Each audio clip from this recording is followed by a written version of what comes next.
Pueblos alabar al Señor, tu nombre, darte gloria, honra y honor. Pues siempre bueno es alabarte, Jesús, y gozarme en tu poder. Bueno es alabar al Señor, tu nombre, darte gloria, honra y honor. Pues siempre bueno es alabarte, Jesús, y gozarme en tu poder. Porque grande eres tú, grandes son tus obras. Porque grande eres tú, grande es tu amor, grande es tu gloria. Bueno es alabar al Señor, tu nombre, darte gloria, honra y honor. Por siempre bueno es alabarte, Jesús, y gozarme en tu poder. Bueno es alabar al Señor, tu nombre, darte gloria, honra y honor. Por siempre bueno es alabarte, Jesús, y gozarme en tu poder. Porque grande eres tú, grandes son tus obras. Porque grande eres tú, grande es tu amor, grande es tu gloria. Porque grande eres tú, grandes son tus obras. Porque grande eres tú, grande es tu amor, grande es tu gloria.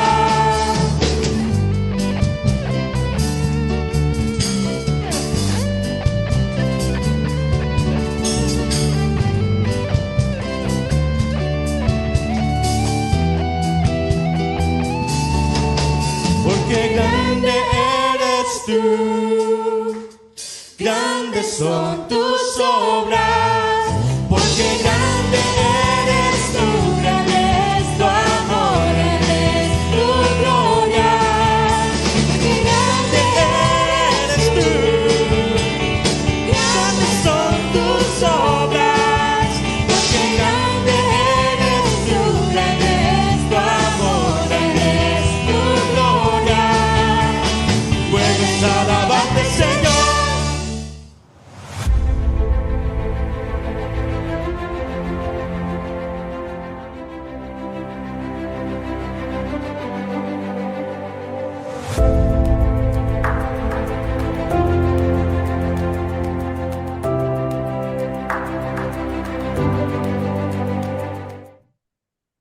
Buenas noches, queridos hermanos de nuestras iglesias en Honduras, Tegucigalpa, Comayagua, San Pedro Sula, los hermanos de Ciguatepeque, los de Puerto Barrios, también los de Copán. Sean muy bienvenidos nuevamente a nuestro miércoles de enseñanza de este mes de mayo. Eduardo, buenas noches, ¿cómo estás? Sí, buenas noches a todos, también muy feliz, papá, muy feliz. Saludos a todos en todos lados, en todas partes, en otros lados, a Zacualpa, un montón de lados que ahora hay presencia de discípulos ahí, a inspirarlos también a que podamos ir predicando el evangelio, ¿no? En esas zonas, haciendo charlas bíblicas, confiando en que Dios también los puede usar. Entonces, contento aprender hoy a meterle duro, ¿no? Para poder sacarle el provecho a esta sesión de miércoles de enseñanza, papá.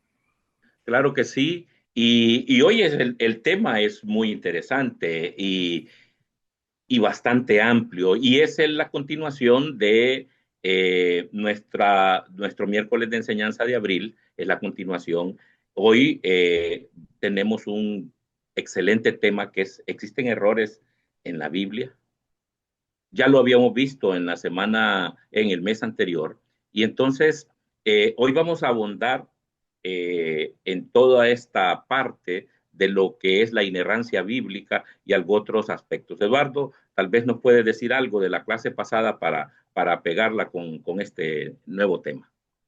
Bueno, sí, ¿se acuerdan que la vez pasada estamos hablando pues de la confiabilidad de nuestra Biblia, ¿no? Hablamos acerca de cómo el manuscrito, cómo la calidad de los manuscritos, hablamos de cómo realmente, o sea, de todos los escritos antiguos, la Biblia es de los que tiene mejor calidad de manuscritos, de cantidad y de calidad, ¿no?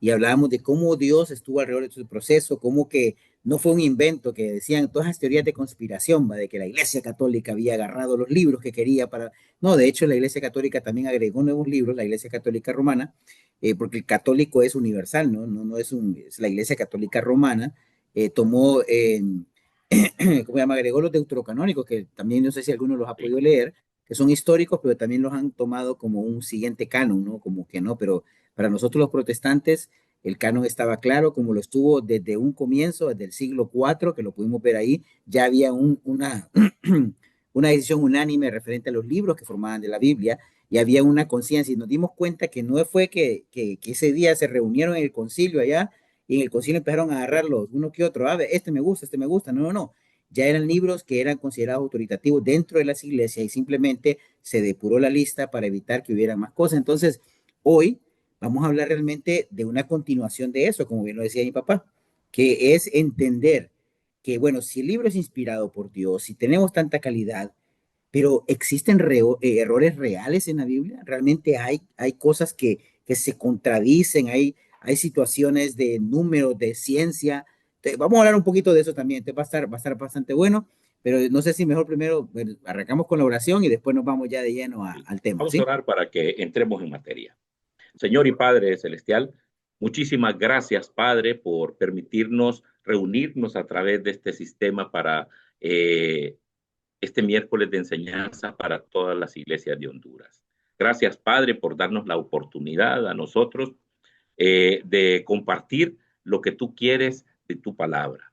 Gracias nuevamente, Señor, por darnos esta oportunidad y seguir profundizando en lo que es las escrituras. Danos hoy las palabras necesarias para poder desarrollar el tema, que es muy fascinante, es muy interesante, pero es de mucho conocimiento y de mucha historia para la vida de cada cristiano. Así que, Padre, comiendo mi espíritu, el de Eduardo, para que tú nos des las palabras necesarias para salir con lo prometido en esta clase. Gracias nuevamente, Señor, y es en el nombre de Jesús que te oramos.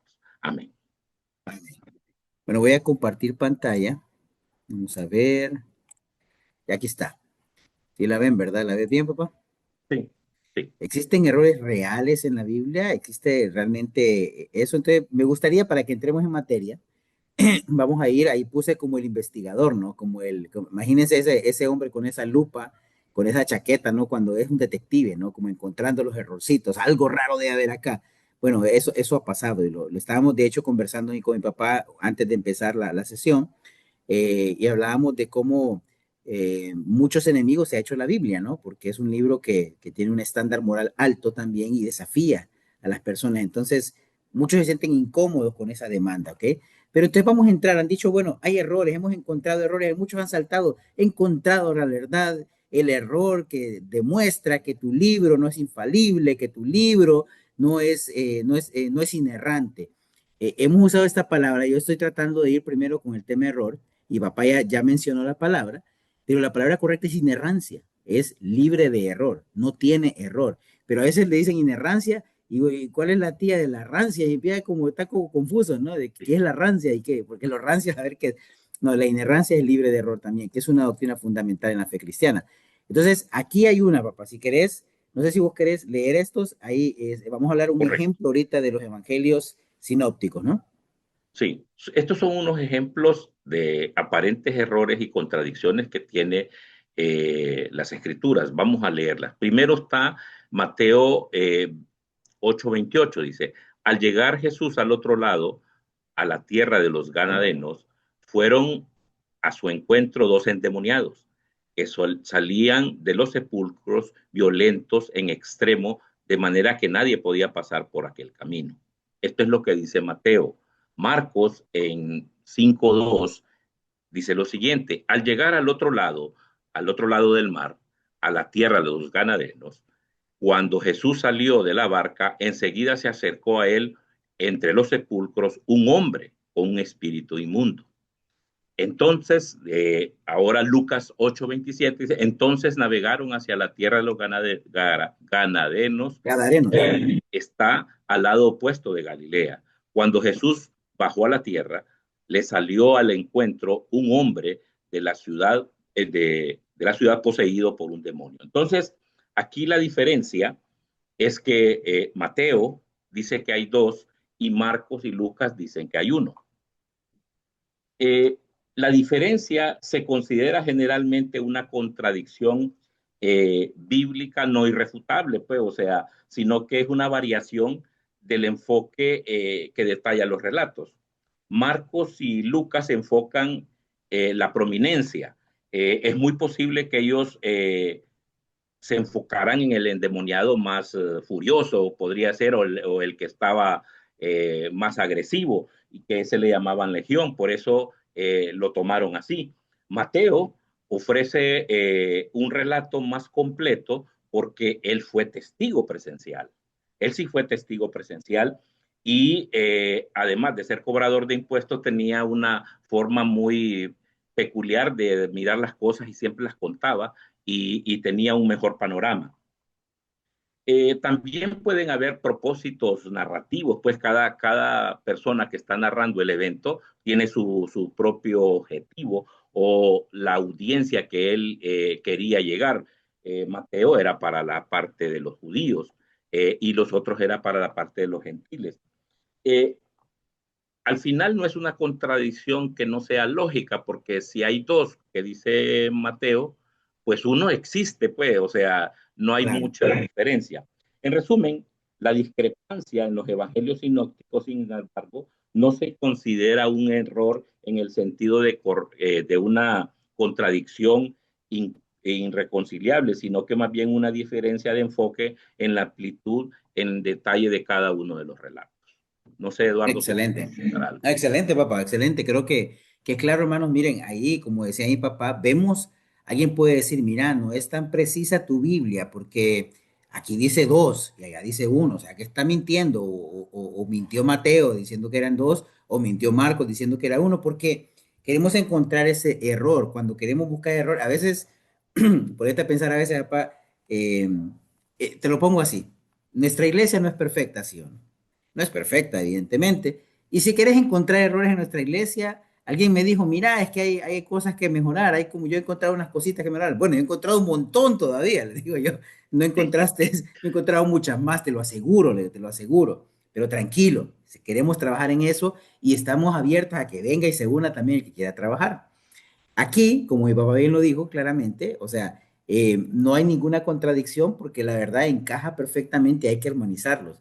Me encantó lo que decías, papá, de que cada evangelista también tenía su sí, propósito teológico de explicar y no era el fin de ellos. A veces creemos que los relatos y las biografías del siglo I son similares a las de hoy. Hoy todo es con fecha, el 15 de octubre de 1977, el día ese ocurrió y todo está precisamente, ¿no? Cuando lo transmitimos, pero ellos no. A ellos no les interesaba transmitir un relato biográfico preciso de Jesús, sino un relato teológico explicando lo importante y relevante que iba a ser para las personas. Como mi papá ya nos explicó, seguramente habían dos, posiblemente, como lo dice Mateo, pero tanto Marcos y Lucas mostraron el énfasis en ese, porque ese era el que le llamó la atención y es como estar viendo un mismo evento de diferentes sitios, ¿no?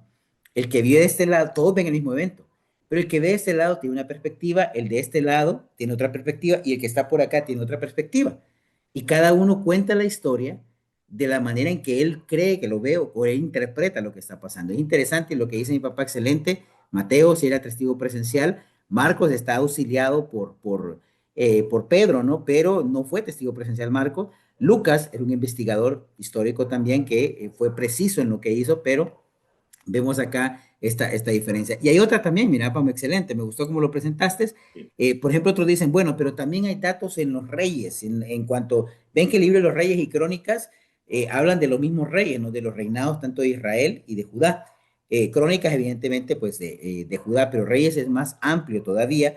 Se cree que reyes es más antiguo, crónicas es un poco más reciente, porque crónicas también, bueno, se habla mucho de los libros de crónicas, libros posexílicos a veces también, pero no estamos seguros dónde ubicarlos en el tiempo. Pero miren, según de Reyes 24, 8, 9, Joaquín tenía 18 años cuando comenzó a reinar y reinó 3 meses en Jerusalén.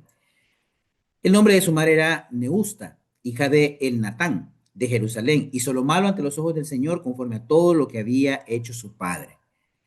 Joaquín, según de Crónicas 36:9, dice Joaquín tenía 8 años. Ey, espérame.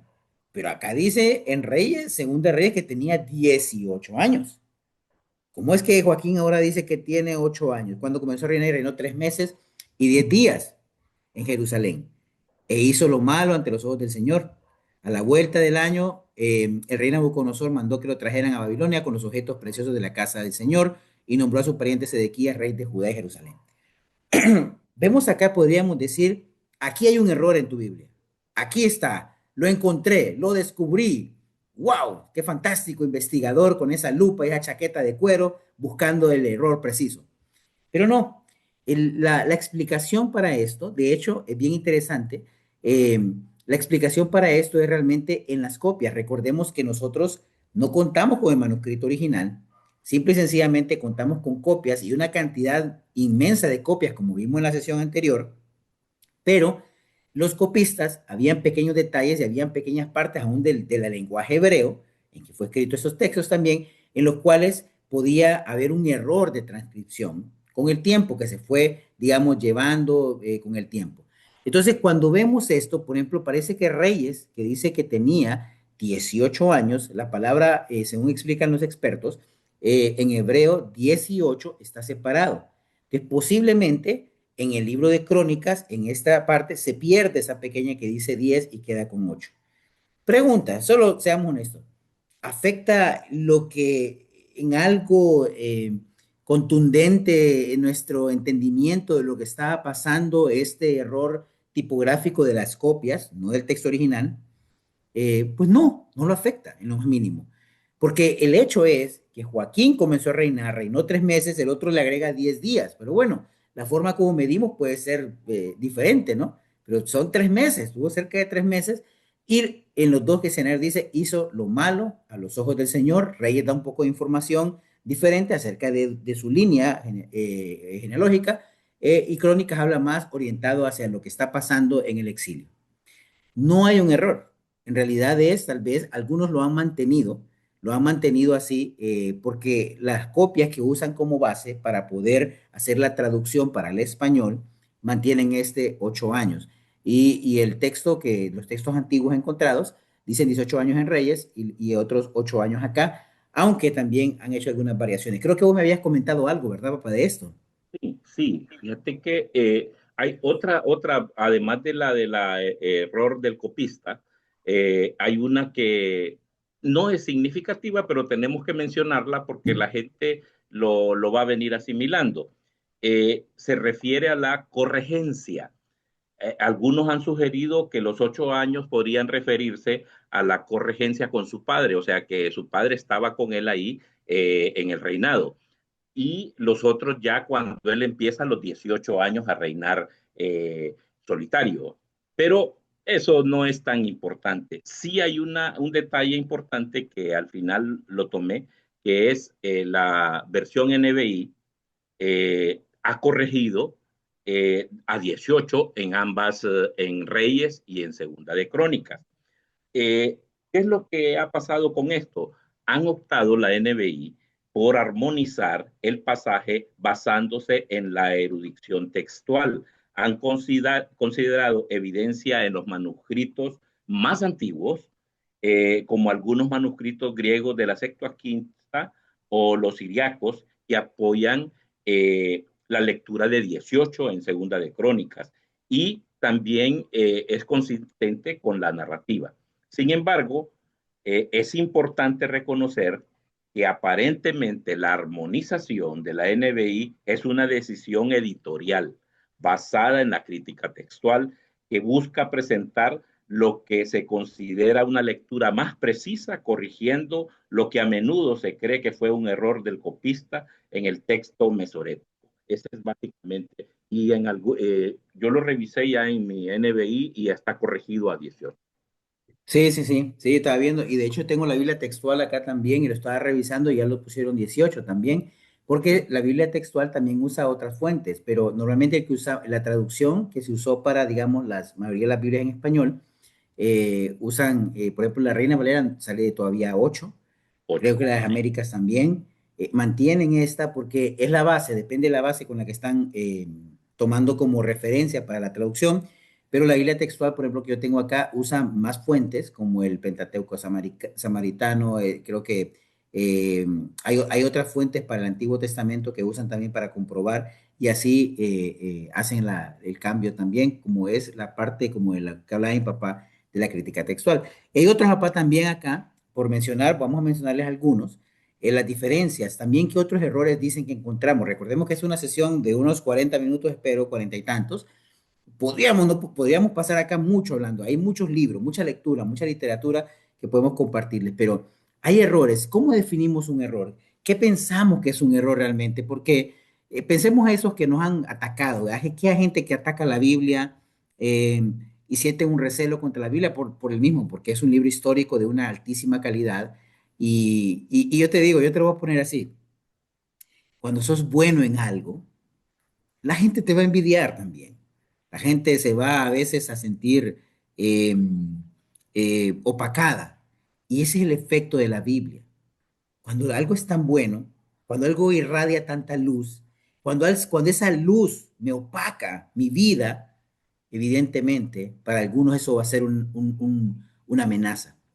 Y el buscar atacar la Biblia de una manera no tan objetiva a veces, aunque la crítica textual es buena y es necesaria y también ha ayudado mucho a poder entender muchas cosas, eh, no necesariamente ese va a ser 100% objetiva cuando hay un recelo en contra de la Biblia. Entonces, es bien interesante lo que te acabo de decir, de que entendamos el brillo de la Biblia opaca a muchos, y eso también genera celo. Entonces, han encontrado más errores y dicen, bueno, cuando ustedes ven los evangelios sinópticos, hablamos de Mateo, Marcos y Lucas, ellos aparentemente, según lo que hemos estudiado, parece que tienen alguna fuente en común de donde obtienen la información, o quizás alguno de los evangelios fue primero que el otro y un evangelista usó de base algunas cosas del evangelio. Algunos dicen, bueno, fue Marcos el primero. Otros dicen, no, hay una fuente adicional, algunos le llaman la fuente Q, que obtuvieron la información los demás evangelios para estructurar su relato acerca de Jesús. Pero en estas cosas, entonces, encontrar diferencia. Entonces, por ejemplo, papá, ¿te acordás esta en las tentaciones de Jesús? Por ejemplo, estábamos viendo aún con mi papá antes de la sesión que Mateo da una lista, parece que hay, y difiere de Lucas un poquito, ¿no? Porque Lucas como que obvia a una de las tentaciones de Jesús cuando le dice que se tire de la ciudad de Jerusalén porque sus ángeles van a cuidarlo. Entonces, bueno, mira, es que Lucas no contó bien, Lucas está mintiendo porque no dijo exactamente lo que dijo Mateo. Pero recordemos, como dijo mi papá, es que ambos están con un enfoque. O sea, ¿cuál era el enfoque? No era dar datos biográficos ni geográficos. Ese no era el enfoque, aunque es precisa en geografía y en todo, pero no era el interés. El interés era más de enseñar, de llevar el mensaje correcto y no se detienen los evangelistas en los mismos detalles. El detalle que da uno complementa el del otro. Entonces, no es que se contradicen, sino que se complementan. ¿Cómo ves ahí, Apa? ¿Tenés un comentario? Sí, es que volvemos a lo mismo. Recordad de que cada uno de los que escribieron los evangelios tenían una audiencia a la que querían compartirle, ¿va? Entonces, Sí, y ellos sí tenían la misma base, podríamos decir, pero no llevaba el mismo orden, pues, o sea, y no sé, alguien pudo obviar. Yo te decía que Mateo era más detallista en ese aspecto, sí, además él era testigo ocular, pues él estuvo ahí, él era presencial, estuvo presente en cada una de las cosas. Y ahí sigue el ordenamiento cronológico de los eventos. Ahí yo no puedo decir mucho porque eh, realmente si te pones a revisar todos los evangelios, son tan ricos todos, son tan especiales todos, que muchas veces obvias ese orden cronológico que tiene cada uno. O sea, realmente, o sea, no haces las comparaciones y lo que interesa es realmente la presentación de Jesús, lo que exacto. Jesús estaba haciendo. Sí, Ese era lo sí, más importante en eso. sí, exacto. Vos lo dijiste, Apa, o sea, nosotros, el creyente, realmente estás tan impactado, ¿no? Por el mensaje, estás tan tocado por lo que estás leyendo que que no te pones como, bueno, este dijo que fue antes, por ejemplo, pero hay un ejemplo claro acá, yo lo ponía acá, Jesús echa a los mercaderes del templo, los mercaderes del templo. Fíjense que acá ustedes van a ver Juan 2. Juan relata mucho, se enfoca mucho también en varias Pascuas de Jesús. Los demás evangelios sinópticos solo hablan de una sola Pascua. De la Pascua hablamos de cuando van a Jerusalén, están en el templo y están y celebran por la fiesta de la Pascua judía. Entonces, parece que Juan, el hecho de que Jesús llegó y echó los mercaderes del templo, lo hace al inicio de su ministerio, según lo que pareciera, lo que Juan relata, aunque lo pone en el capítulo 2, si mal no recuerdo. Los demás evangelios hablan ya al final al cierre, es cuando Jesús echa los mercaderes del templo. Entonces, no, aquí hay un error, porque Juan dijo que era al inicio y después siguió predicando, pero esto dijo que Jesús lo hizo al final y después fue crucificado. En realidad, el enfoque, y recordemos algo, los evangelios que circularon primero fueron los evangelios Mateo, Marcos y Lucas. Juan fue el último evangelio en ser escrito y tenía un enfoque diferente. Ya el enfoque del apóstol Juan no era volver a decir lo mismo que ya había compartido la tradición, digamos, que tenían ellos de los evangelios conocidos, sino hablar de más detalles acerca del carácter de Jesús, de la vida de Jesús, y por eso es el que es más rico en presentar a Jesús como persona. Y empieza a hacer muchas metáforas, ¿no? Yo soy el buen pastor, yo soy la puerta, yo soy la luz del mundo. O sea, empieza a hablar de muchas comparaciones, Juan, como tiene un enfoque distinto, y él ubica el evento donde él quiere ubicarlo de acuerdo a lo que él está enseñando. Entonces, recordemos, muchas veces los autores bíblicos no tenían el interés de hacer un relato cronológico de los eventos, sino un relato que pudiera dar una explicación teológica a los eventos que estaban ocurriendo. Entonces, no era el interés. Entonces, imaginemos, hoy, por ejemplo, nosotros queremos ser precisos con eso, con fechas, con datos, con números y con decimales también. Queremos tener decimales y hasta cuatro decimales, hasta cuatro decimales, ponerle ahí también, o 10 decimales, para que sea exacto. No fue así el enfoque de eso y Dios se reveló también a través de personas de esta época con sus formas de entender la vida y de comunicar su vida también. Entonces, por ahí va la situación ahí. Si querés la otra, solo rapidito, para el respaldo arqueológico. Interesante, la Biblia ha tenido a veces algunos enemigos que han dicho, no, es que hay cosas que solo dice la Biblia y no lo dice en ningún otro lado. De hecho, mirábamos con mi papá, me encanta un libro que les vamos a mostrar también, de Jaime Fasol, habla del caso de los hititas, que en un comienzo solo el Antiguo Testamento hablaba de los hititas, ese pueblo, y todo el mundo decía, la Biblia está loca, está confundida, tiene un error, porque ese pueblo no está en ningún descubrimiento científico, pero a finales del siglo XIX se descubrieron otros documentos extrabíblicos acerca de los hititas. Entonces, no, bueno, no era un error, dicen después los arqueólogos, ¿va? Ahí nos disculpan, ¿no? Vamos a buscar otro también ahí. Entonces, Sí, bueno, esa quería compartir, apa. ¿Qué más, sí, es qué que más tenemos? ese básicamente que ellos mencionan que habían ciudades o pueblos que no existían en el tiempo narrado, y que por eso era falsa la escritura. Pero realmente se ha ido a través de la arqueología, se han ido mejorando y se han ido encontrando evidencias de que sí existieron. Números redondeados. Sí, ese es bien interesante, ¿va? Porque me decía Eduardo, ¿va? Bautismos 3000, y por qué no fueron 2999 o 3001.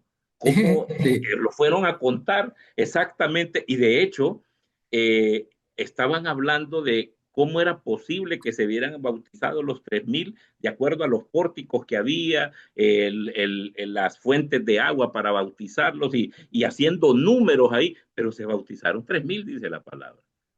Entonces, esos no son errores, pues, o sea, tampoco en aquel tiempo iban a estar contando cuántos bautismos llevamos, 5, vamos 36, y dice que en un solo día se bautizaron 3000 personas. O cuando Jesús comparte el milagro del pan y los pescados, 5000 personas. ¿Cómo las contaron? Ajá, pero dicen que solo eran los hombres. Ajá, y las mujeres y los niños, ¿cuántos habían ahí? ¿Va? Entonces, realmente el autor del Evangelio lo que quería decir que era el milagro que había existido. Así es. Ese era el objetivo, no en sí la precisión. ¿Va? Es correcto, sí. Sí, lo que vos te digo, Bairate, decir, 2.996, no, o 4.298. No, Sí, es darnos la idea, ¿no? El autor no pretendía, aunque sí llevaban un estimado para darnos idea, porque sí, la idea sí nos permite usar la imaginación. O sea, por ejemplo, si yo te digo a vos, apa, habían, o pasa en el estadio, ¿no? No, habían 30.000 personas, dices, pucha, ¿cómo será que tan cerrados los números, va? Y la verdad que nunca le pegamos, porque yo miro que los estadios solo caben tantas y le meten el doble, pero bien, sí. al final es para darnos la idea de que nuestra imaginación entienda que había una multitud de esa magnitud. Y lo que vos decís, nunca vamos a saber, porque si solo eran los varones, imagínate con todos los niños y los demás, está cosa seria, ¿va? De ahí datos científicos, otra lucha que ha habido, y recuerden que hubo una lucha entre la creación y la evolución. No quisiéramos ahondar tanto en este tema porque ya hicimos una clase hace unos años. Lo malo creo que en ese tiempo estaba en Facebook.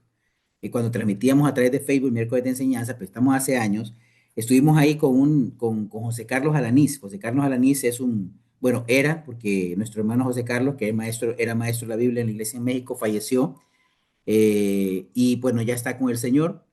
Entonces, él nos dio una clase y nos explicaba las diferentes posturas acerca de la creación y la evolución y las posturas cristianas, digamos, acerca de eso. Entonces, más bien podría ser interesante volver a ver ese tema, pero no hay una contradicción, sino más bien hay que entender, hay que ajustar nuestra forma de entender las cosas. Hay teorías, hay algunos que sí piensan en una creación, digamos, literal, en los Génesis, los 7 días literales, otros también basados también en un argumento bien sustentable que la palabra utilizada para el día es un periodo de tiempo que no podemos saber, puede ser algo mucho mayor. Entonces, y es para darnos una idea de cómo fue Dios creando. Otros, hay muchas explicaciones también, pero no es necesario, digamos, entrar en un conflicto total con la ciencia, porque la Biblia no está en contra de la ciencia, no dice cosas incorrectas o que estén en contra de las leyes naturales, digamos, exceptuando los milagros, evidentemente, que sobrepasan las leyes naturales. ¿Vos tenías algún comentario de este, verdad? No, no, no, ese estaba bastante bien. O sea, solo que, digamos, ahí es de las arqueológicas. No, mejor no me voy a meter en eso, sino que vamos a ver las aparentes contradicciones doctrinales.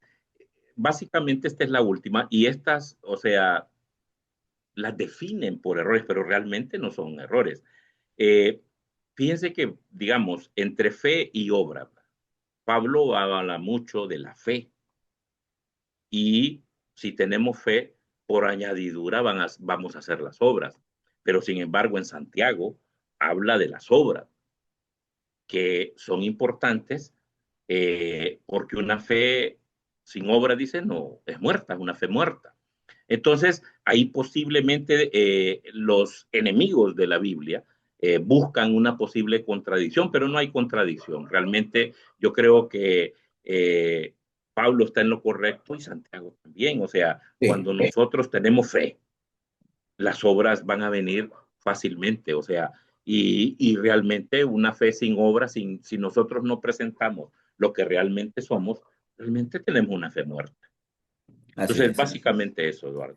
Sí, gracias. Bueno, en resumen, bien, aquí vemos algunos de esos ejemplos. Ese puede ser doctrinal, pero como dijo mi papá, o sea, nosotros entendemos cuando profundizamos que no es que están peleadas la fe y las obras, al contrario, van juntas. Somos salvos solo por la fe, ¿sí? No porque no somos capaces de hacer nada para poder ser salvados, pero nuestra fe produce las obras, como decía mi papá, y esa fe sin obras no existe, porque no es una fe salvadora. Viendo otras cosas también, vamos a ver unas escrituras rápidamente, si querés para demostrar algo, el punto es acá, Dios siempre habla con la verdad. Entonces, ayúdame con Hebreos 1, papá, y después vamos a la siguiente, solo para que se vayan dando la idea a los hermanos acá de esta Sí, cosa. sí. Dice, Dios, habiendo hablado hace mucho tiempo, en muchas ocasiones y de muchas maneras, a los padres por los profetas, en estos últimos días nos ha hablado por su Hijo, a quien constituyó heredero de todas las cosas por medio de quien hizo también el universo. Entonces, esta es una obra maestra de una síntesis teológica, pues. El propósito es establecer de inmediato la superioridad y la finalidad de la revelación de Dios a su Hijo Jesucristo, en el contraste de la revelación con el Antiguo Testamento. Destaca la preexistencia de la deidad, el papel creador y la soberanía de Jesús, sentando las bases para el argumento del resto del libro de la superioridad de Cristo sobre los ángeles, sobre Moisés, sobre el sacerdocio levítico y sobre el antiguo pacto. Básicamente está diciendo que Jesús, ahora Dios nos habla a través de Jesús. Sí, y recordemos el enfoque ahorita en el texto es, Dios nos habló por los profetas, Antiguo Testamento, Dios nos habló por su Hijo. O sea, Dios no habla, no está confundido, como, no habla como confuso, no habla como extraño, sino que habla con la verdad. El Hijo superior a todas las cosas nos ha hablado con la verdad, como hablaba ahorita mi papá. Y miren esta, me encanta, Mateo 5, 17 al 18. La puse en la Biblia textual, porque dice, palabras de Jesús, no penséis que vine a abrogar la ley o los profetas, no vine a abrogar, sino para cumplir, porque de cierto os digo, hasta que pase el cielo y la tierra, de ningún modo pasará una yod, ni un trazo de letra de la ley, hasta que todo se cumpla.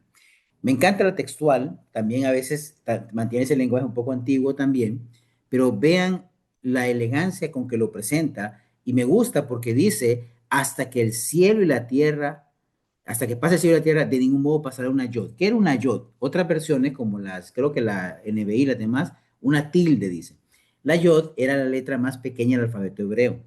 Es decir, ni siquiera la letra más pequeña del alfabeto hebreo pasará por alto hasta que se cumpla completamente. Y entonces vemos acá a Jesús dándole una relevancia importantísima a lo que es la Biblia o los escritos sagrados con los que contamos acá. Entonces le dio ese valor a la ley y él hablaba, no he venido a abrogar, no he venido a dejar de cumplir o a eliminarla, sino vengo a cumplirla y se va a cumplir hasta en su más mínimo detalle. Entonces, ven qué importante esto, ver esa pequeña letra, esa pequeña tilde, todo debe cumplirse. Entonces, vemos que Dios nos ha transmitido el mensaje de una forma precisa, donde cada palabra cuenta como importante. La siguiente, démosle, papá. Santiago 1:17. Ok, toda buena dádiva y todo don perfecto viene de lo alto, desciende del Padre de las luces, con el cual no hay cambio ni sombra de variación en el ejercicio de su voluntad. Él nos hizo nacer por la palabra de verdad para que fuéramos las primicias de sus criaturas.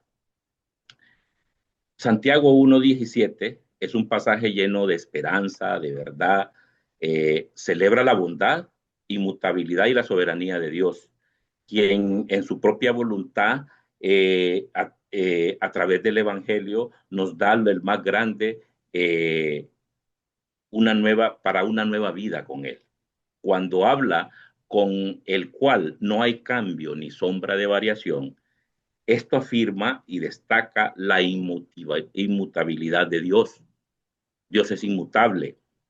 Nos hizo nacer, dice, nos hizo nacer. Alude a la nueva vida espiritual que debemos de tener. Así como nacemos físicamente, también necesitamos nacer espiritualmente para entrar al reino de Dios. Por la palabra de verdad.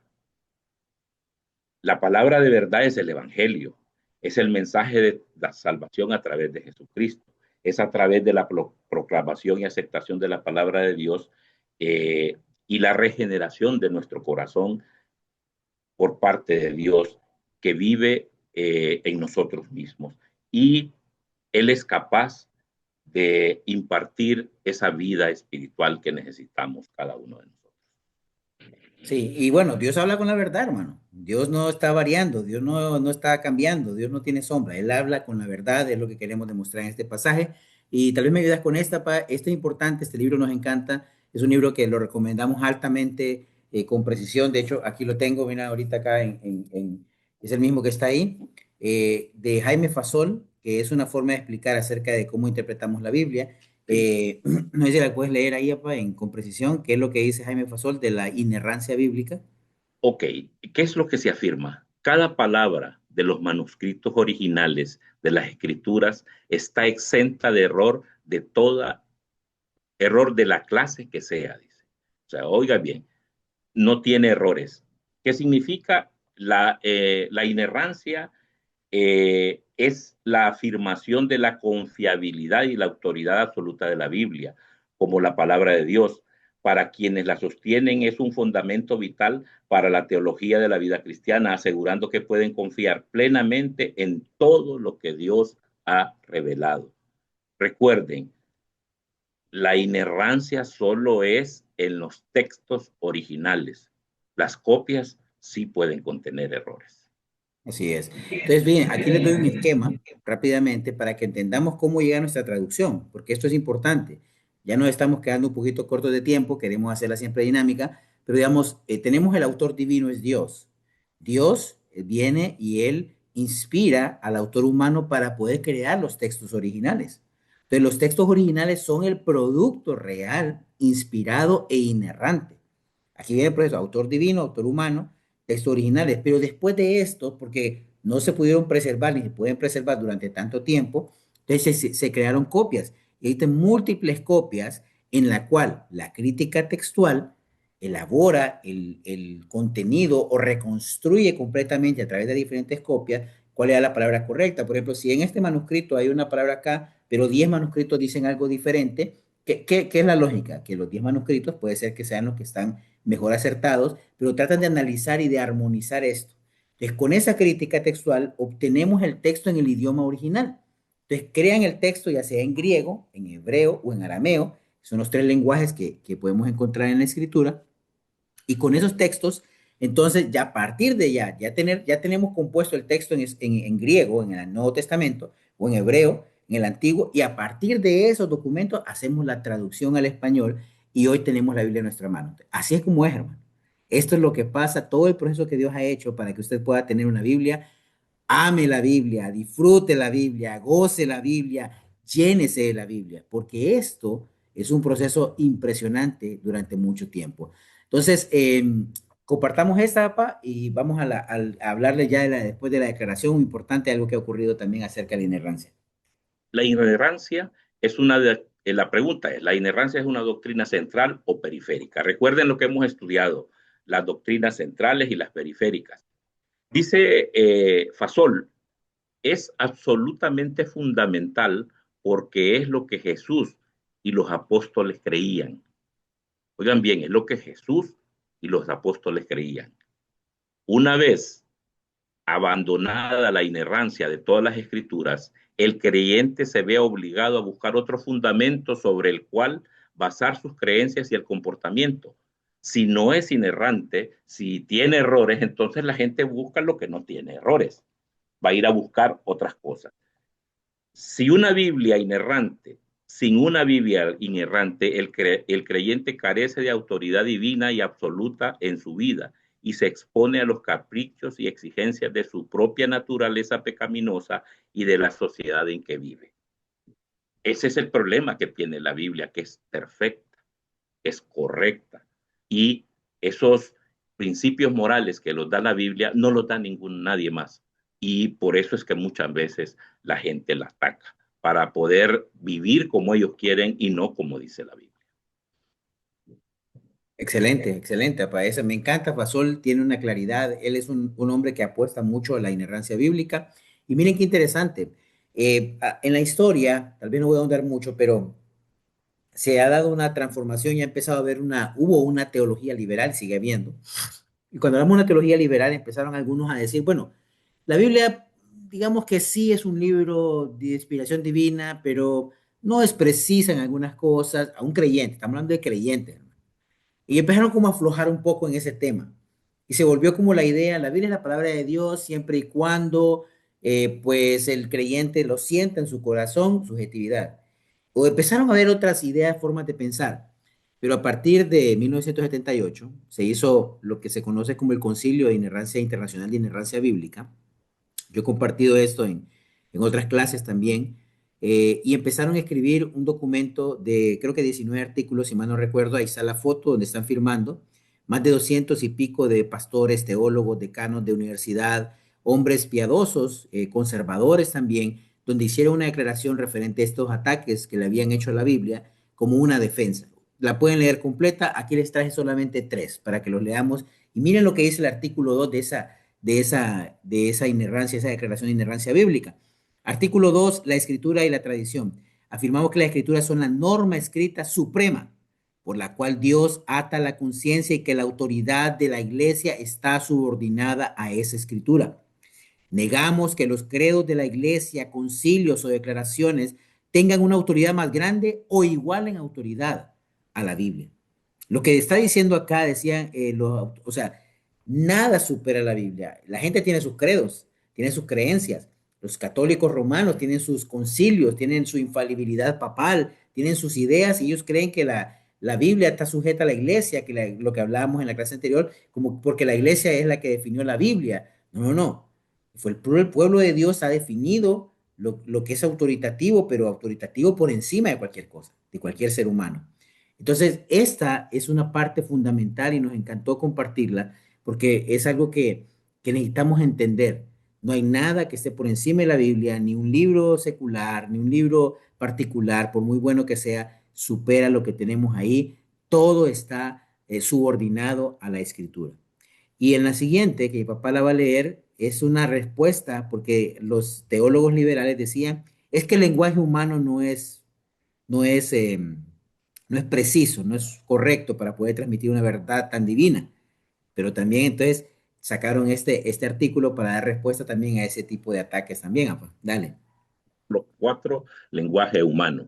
Afirmamos que Dios, que hizo la humanidad a su imagen, ha usado el lenguaje como medio de revelación. Negamos que el lenguaje humano, por estar tan limitado, por nuestra condición de criatura que es inadecuada como un vehículo para la revelación divina. Negamos más adelante que la corrupción de la cultura humana, el lenguaje a través del pecado, haya frustrado la obra de Dios de la inspiración. Pues fíjate que este artículo sobre la inerrancia es vital y aclara que la inerrancia no se basa en una inspiración mecánica, sino que es un proceso orgánico donde Dios, en su sabiduría soberana, utilizó personalidades, intelecto y los estilos literarios únicos de escritores humanos para producir su palabra infalible e inerrante. Así es. Básicamente. O sea, el lenguaje humano es apto, el lenguaje humano puede transmitir la verdad y así Sí. fue como Dios lo decidió. Dios es lo que Él quiso dar. Y la última que quiero compartirles porque esta es importante antes de dar nuestra declaración doctrinal. Ese es donde cierra la declaración de inerrancia y habla acerca de la salud de la iglesia. Y miren lo que dice ahí de la salud de la iglesia. Afirmamos que una confesión de la plena autoridad, infalibilidad e inerrancia de la escritura es vital para una buena comprensión de la totalidad de la fe cristiana. Afirmamos además que tal confesión debe conducir a la creciente conformidad a la imagen de Cristo. Negamos que tal convención sea necesaria para salvación. Sin embargo, negamos además que la inerrancia pueda ser rechazada sin graves consecuencias, tanto para el individuo como para la iglesia. Y el cierre de esta gran declaración es afirmar de que si no creemos en la infalibilidad, la inerrancia y la autoridad de la Biblia, no vamos a poder tener una vida cristiana verdadera y plena. Además dice, no voy a poder llegar y alcanzar la conformidad a la imagen de Cristo. Aunque aclaran, no es que esta confesión sea, alguien no va a ser salvo si no cree exactamente en la inerrancia como está aquí plasmada. Lo declaran los mismos redactores, ¿no? Pero dice, negamos que la inerrancia pueda ser rechazada sin graves consecuencias. Este precio es alto. Hoy hay muchos que atacan la escritura, muchos que siguen atacando la iglesia misma, pero sobre todo la base fundamental, que es apóstoles y los profetas, que es la escritura. La escritura es la base donde se sostiene, la escritura es la base donde sostenemos la iglesia misma, porque tenemos los apóstoles que recibieron la revelación de Dios, que estuvieron con Jesús, los profetas que recibían de Dios también las palabras que tenían que transmitir, y sobre esa base nos sustentamos. No podemos vivir una fe sin tener la convicción firme de una Biblia libre de errores. Los errores que supuestamente han encontrados no realmente tienen un peso tan fuerte, realmente, no realmente demuestran ser un error real. Entonces podemos afirmar de que no hemos encontrado errores reales en la Biblia que nos hagan dudar de su inerrancia, papá. Entonces, ya solo queda pues la conclusión. doctrinal. Entonces, no sé si la querés leer vos, papá. Sí. Creemos firmemente que Dios se reveló a la humanidad de manera clara y accesible a través de su palabra escrita, en su perfección y dado que en él no hay falsedad. Dios controló soberanamente cada palabra de la escritura para asegurar que su voluntad y su verdad fueran transmitidas de forma exacta y sin error. Por tanto, afirmamos que la Biblia es inerrante, veraz, fidedigna de todo lo que declara en sus escritos originales. A través, esta verdad no es opcional, es una doctrina central y fundamental, indispensable para el desarrollo espiritual genuino de todo cristiano. Esto es nuestra conclusión doctrinal. Así es, hermanos. ¿Qué te decimos? La Biblia es inerrante, veraz, fidedigna. La Biblia, Dios controló cada detalle. Dios estaba pensando en todas las generaciones, en todos los creyentes de todos los tiempos, cuando fue revelando cada detalle de su voluntad y lo hizo de forma exacta, sin error, sin variación, porque Él es inmutable, porque Él siempre habla con la verdad, porque Él es verdad. Entonces, mi querida iglesia, esperamos que haya sido de gran provecho esta enseñanza y que podamos haberle sacado pues el mejor beneficio para poder seguir amando la palabra, llénese de amor por la palabra, esto es lo que va a dirigir mi vida, tengo que empezar a ser un hombre, una mujer más enfocado en mi vida a través de la escritura, porque es lo que Dios ha deseado para mí. De mi parte, papá, muy feliz, muy agradecido. Buenas noches, iglesias, que Dios les bendiga y seamos para servirles siempre, ¿ok? Buenas noches, nos vemos en nuestro próximo miércoles de enseñanza. Dios lo bendiga.